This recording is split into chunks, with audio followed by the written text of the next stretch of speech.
Hello friends, welcome to our YouTube channel. आज मैं लेकर आई हूँ आपके लिए minor vocational paper semester 2 organic farming session 2023-27 के लिए। यह बहुत ही इम्पोर्टेंट है, एकदम मोस्ट इम्पोर्टेंट। जैविक खेती को बढ़ावा देने के लिए सरकार ने कौन कौन सी नीतियाँ चलाई है, व्याख्या करें। यह इतना इम्पोर्टेंट है कि यह 100% श्योर है कि यह एग्जाम में आएगा ही आएगा, तो आपको इसको पढ़कर ही जाना है। तो चलिए वीडियो को शुरू करते हैं। अगर आप चैनल पर नए हैं तो चैनल को सब्सक्राइब कर लीजिए। जैविक खेती को बढ़ावा देने के लिए सरकार ने कौन कौन सी नीतियाँ चलाई, व्याख्या करें। जैविक खेती ऑर्गेनिक फार्मिंग वैसी खेती जिसमें रासायनिक उर्वरकों तथा कीटनाशकों दवाओं का उपयोग नहीं किया जाता है, पर्यावरण को हानि नहीं पहुंचाया जाता है तथा कृषि को निरंतर आगे बढ़ाने का प्रयास किया जाता है, जैविक खेती कहलाता है। जैविक खेती को बढ़ावा देने के लिए सरकार ने कई महत्वपूर्ण नीतियां और योजनाएं चलाई है जो किसानों को जैविक खेती अपनाने के लिए प्रोत्साहित करती है। इनमें से कुछ प्रमुख नीतियां और योजनाएं निम्नलिखित है। पहला है राष्ट्रीय जैविक कृषि आंदोलन NPOAP। यह योजना भारत सरकार द्वारा 2004 में शुरू की गई थी। इसका उद्देश्य देश में जैविक खेती को बढ़ावा देना और किसानों को जैविक खेती की ओर प्रेरित करना है।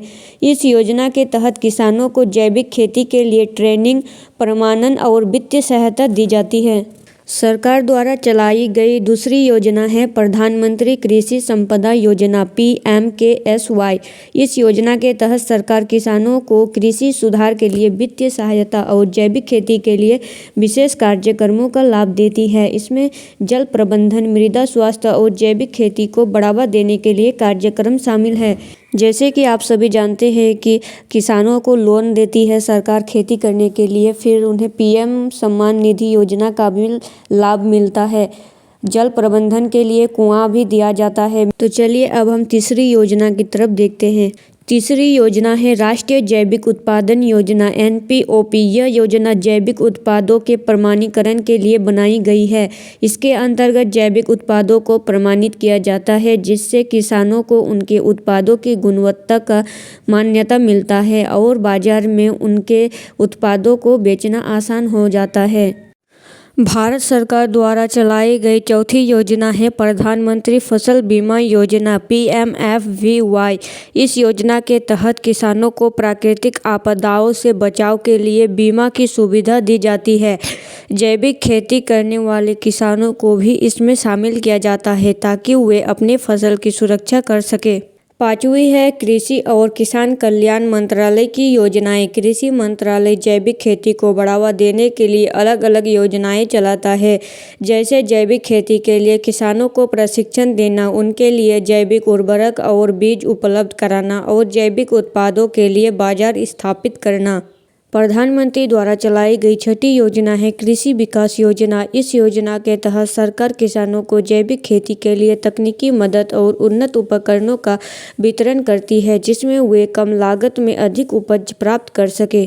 इन नीतियों और योजनाओं के माध्यम से सरकार जैविक खेती को बढ़ावा दे रही है और किसानों को इसका हिस्सा बनने के लिए प्रेरित कर रही है।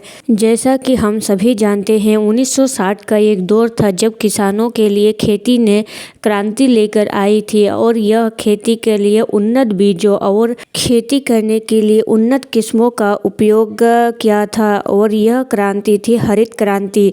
हरित क्रांति के जनक भारत में MS स्वामीनाथन को कहा जाता है और विश्व में हरित क्रांति के जनक नॉर्मन बोरलॉग को कहा जाता है।